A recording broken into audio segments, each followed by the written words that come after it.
तर डायरेक्ट पूल खाली कोसळलं. कट करून आवाज आल्यानंतर लगेच 1-2 सेकंदात पूल खाली कोसळला. आणि तुझं असं म्हणणं आहे की दोन्ही ब्रिज आले, ब्रिजवरती 2 टू व्हीलर होते, 2 नव्हते, 5-6 होते. 5 ते 6 टू व्हीलर होते. त्याच्यामुळे ते पॅक झालं. त्यामुळे ती इकडल्यांना तिकडे जाता येत नव्हतं, तिकडल्यांना इकडे येता येत नव्हतं. मग त्यामुळे त्या ब्रिजवरती जास्त वजन झालं. मग लोक खाली कशी पडली? ब्रिज कोसळला ना त्या भागातली तेवढी सगळी लोक खाली पडली. किती पडली लोक खाली साधारणपणे? कुणी बघितले पडताना लोकांना? मीच होतो. तू मला सांग, किती लोक खाली पडली? 7 ते 8 जण होते, 5 जण खाली होते. म्हणजे ब्रिज अंगामध्ये सळ्या घुसल्या होत्या. सळ्या घुसल्या? हां. आणि काही जण त्यांच्याकडे चेनी होती.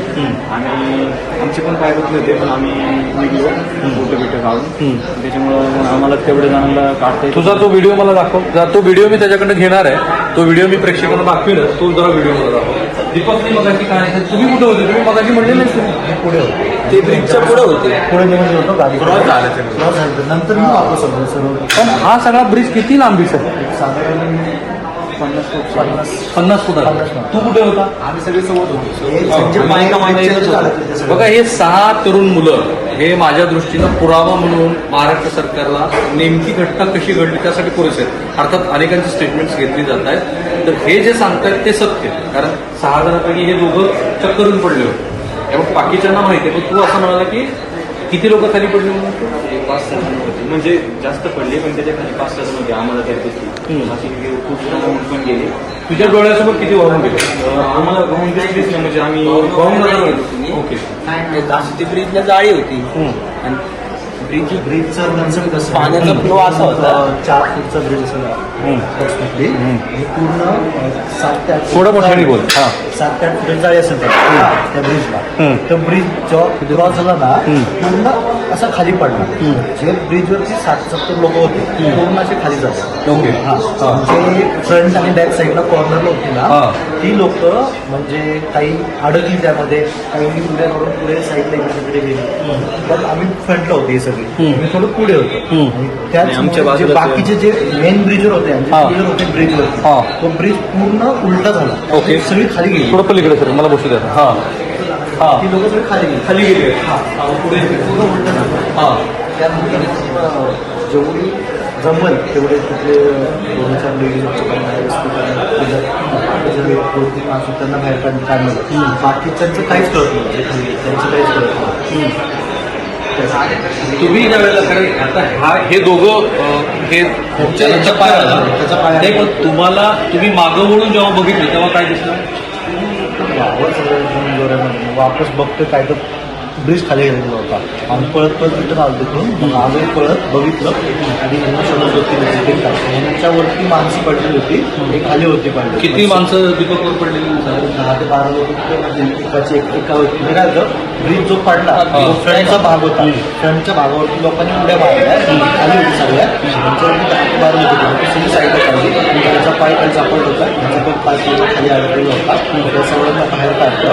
जी मेन सेंटरला ब्रिज होती ती ब्रिजच्या खालीच गेली. साधारण 5-6 लोक होते. ब्रिजच्या खाली गेली. ब्रिज खाली गेली. मध्यभागी 50 ते 60 लोक होते. पूर्ण जो ब्रिज आहे 4 ते 5 फुटाचा, पूर्ण ब्रिज पण सळ्या किती जणांच्या अंगात घुसल्या? दोघांच्या. एक माणूस होता,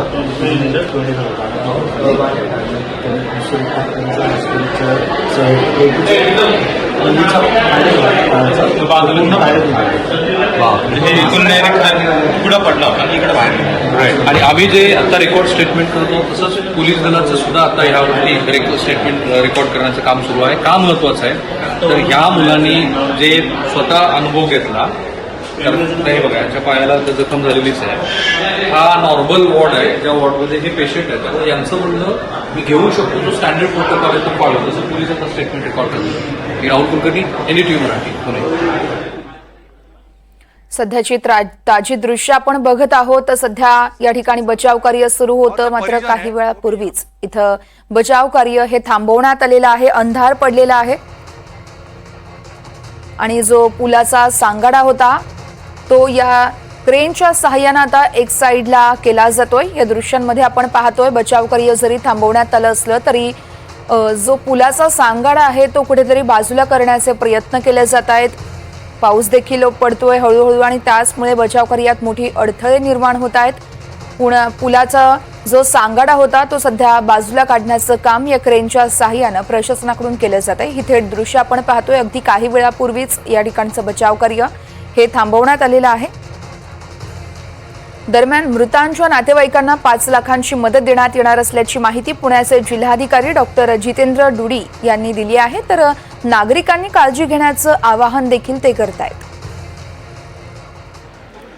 मावळ तालुक्यामधल्या जे कुंड परिसर आहे, कुंडमाळा, जो खरं तर या भागामध्ये जो एक पूल आहे त्या ठिकाणी गर्दी जमा झाली होती आणि त्याचवेळी जो लोखंडी पूल आहे तो कोसळला. याच्यामध्ये जी परिस्थिती निर्माण झाली आहे त्या हाताळण्यासाठी प्रशासन सज्ज आहे. माझ्यासोबत जिल्हाधिकारी डुडी साहेब आहेत. काय सांगाल की परिस्थिती काय, आता आपण कशा परिस्थितीवर नियंत्रणात आहे, एकूणच परिस्थितीवर आपण कसं लक्ष ठेवू? 3:15 वाजता दरम्यान घटना घडली होती. आमच्या डिझास्टर मॅनेजमेंट सेलमध्ये 3:30 वाजता एक माणसाचा फोन आला होता या घटनाबद्दल. इमिडिएटली आमची टीम या ठिकाणी आम्ही पाठवली होती. त्याच्यामध्ये पोलीस प्रशासन, महसूल प्रशासन आणि एनडीआरएफची टीम पाठवली आणि त्याचा रिस्पॉन्स टाईम खूप चांगला होता. म्हणजे टीम जी आहे ते इमिडिएटली पोहोचली. 15-20 मिनिटांमध्येच एनडीआरएफची टीम पोहोचली. त्याच्यामुळे जे 38 लोक खाली पडले होते, पाण्यामध्ये पडले होते, त्यांना आम्ही वाचवण्यामध्ये यशस्वी झालो. कारण काय की रिस्पॉन्स लवकर असल्यामुळे त्यांना इमिडिएटली बाहेर काढला.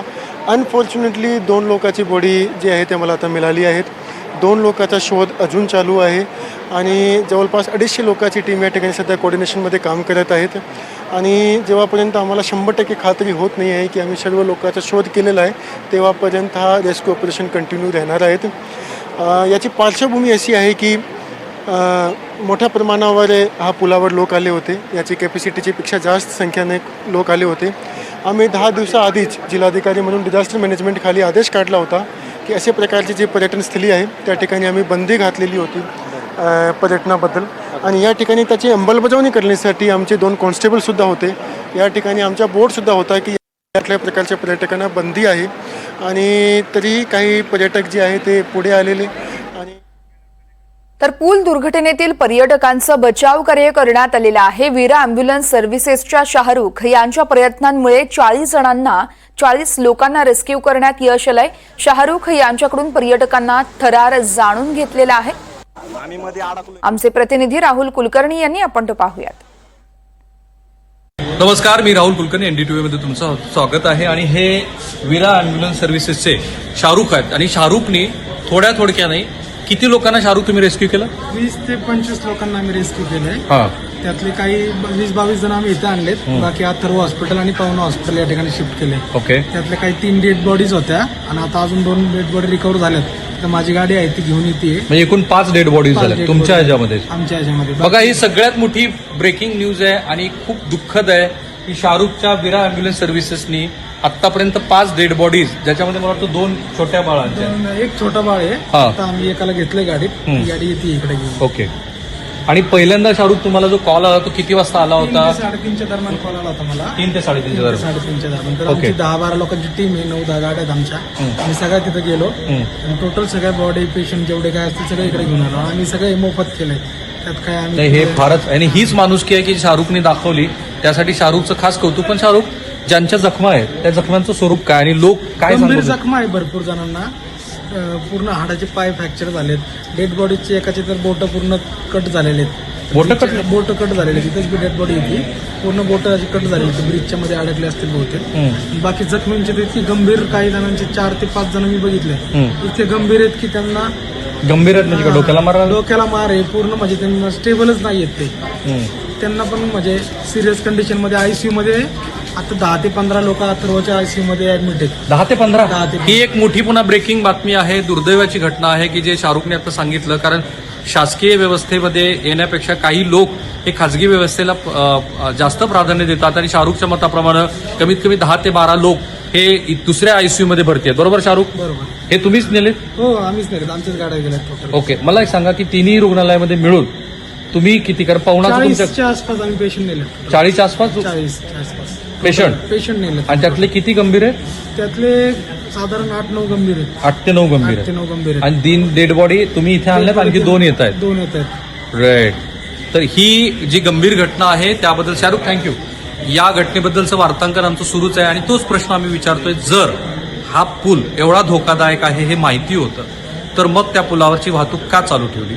जे या घटनेला जबाबदार आहेत त्या सगळ्या लोकांना इन्क्लुडिंग राजकीय नेते यांच्या विरोधामध्ये सदोष मनुष्यवधाचा गुन्हा दाखल का करू नये असं इथे असलेल्या ह्या नातलगांना आणि त्यांच्या जवळच्या मंडळींना वाटतं आहे.